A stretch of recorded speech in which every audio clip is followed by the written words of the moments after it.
नमस्कार, the Bihar top देख रहे हैं आप और आपके साथ मैं हूं विकास कुमार। रुपौली में हुए उपचुनाव के बाद अब बिहार में 4 विधानसभा सीटों पर फिर से उपचुनाव होने हैं। ऐसे में क्या एनडीए गठबंधन को एक बार फिर से करारा झटका लग सकता है या इंडिया गठबंधन का कुनबा एक बार फिर से बढ़ सकता है, इंडिया गठबंधन का रुतबा एक बार फिर से बढ़ सकता है?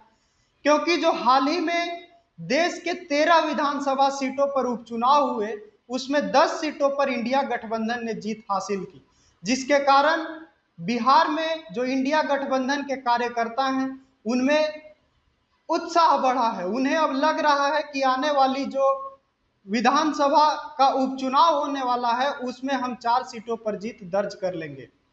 तो ऐसे में क्या पूरा गुना गणित बन रहा है, कौन जीत सकता है, आइए हम अपने स्पेशल रिपोर्ट के माध्यम से आपको बताते हैं। तो आपको बता दें कि बिहार में 4 विधानसभा सीटों पर होने वाले उपचुनाव को लेकर राजनीतिक सरगर्मी अब तेज हो गई है। भाजपा ने इन सीटों पर उम्मीदवारों के चयन के लिए तैयारी शुरू कर दी है। भाजपा मुख्यालय में प्रदेश अध्यक्ष सम्राट चौधरी की अध्यक्षता में हुई बैठक में शाहाबाद की 2 सीटों रामगढ़ और तरारी पर रणनीति पर चर्चा हुई। आपको यह भी बताते चलें कि बिहार में लोकसभा चुनाव के बाद खाली हुई 4 विधानसभा सीटों पर होने वाले उपचुनाव को लेकर राजनीतिक सरगर्मी अब बहुत ही तेज हो गई है। रुपौली विधानसभा उपचुनाव में एनडीए और इंडिया अलायंस को करारी हार मिली। अब भाजपा ने विधानसभा चुनाव 2025 के पहले 4 सीटों पर होने वाले उपचुनाव में एनडीए की ओर से इंडिया अलायंस को झटका देने की तैयारी शुरू कर दी है।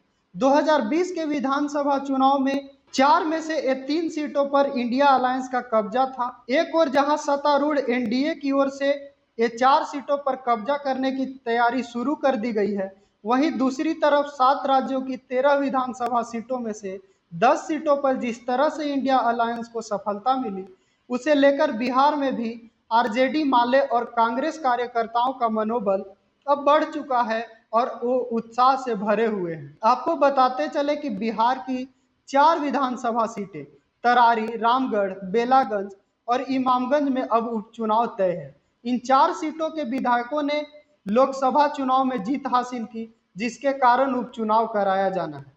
वर्ष 2020 के विधानसभा चुनाव में भोजपुर जिले के तरारी विधानसभा सीट से भाकपा माले के सुदामा प्रसाद ने जीत हासिल की थी।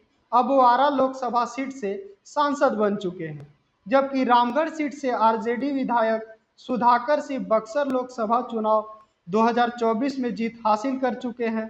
गया जिले के बेलागंज विधानसभा सीट के आरजेडी विधायक सुरेंद्र यादव ने जहानाबाद लोकसभा सीट और इमामगंज से हिंदुस्तानी अवाम मोर्चा के जीतन राम मांझी गया के सांसद बन गए हैं।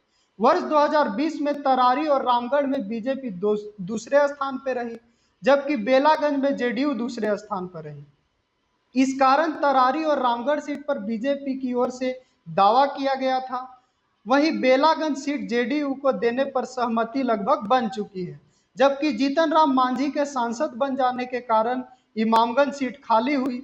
इस कारण उनकी हम पार्टी का इस सीट पर स्वाभाविक दावा बनता है।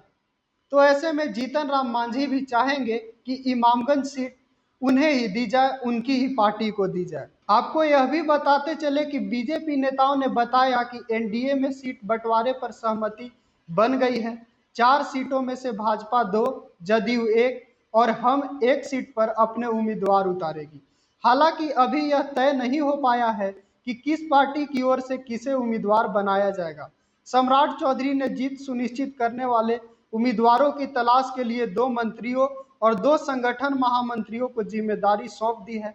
बैठक में उप मुख्यमंत्री विजय सिन्हा, कृषि मंत्री मंगल पांडे, भाजपा के प्रदेश सह प्रभारी दीपक प्रकाश, संगठन महामंत्री जगन्नाथ ठाकुर, राजेश वर्मा, शिवेश राम समेत कई वरिष्ठ नेता बैठक में मौजूद रहे। तो आपने देखा कि किस तरह से चाहे एनडीए हो या महागठबंधन इंडिया अलायंस हो, दोनों की तरफ से जो आने वाले उपचुनाव हैं 4 सीटों पर, उसके लिए तैयारी अब जोरों शोरों से शुरू कर दी गई है।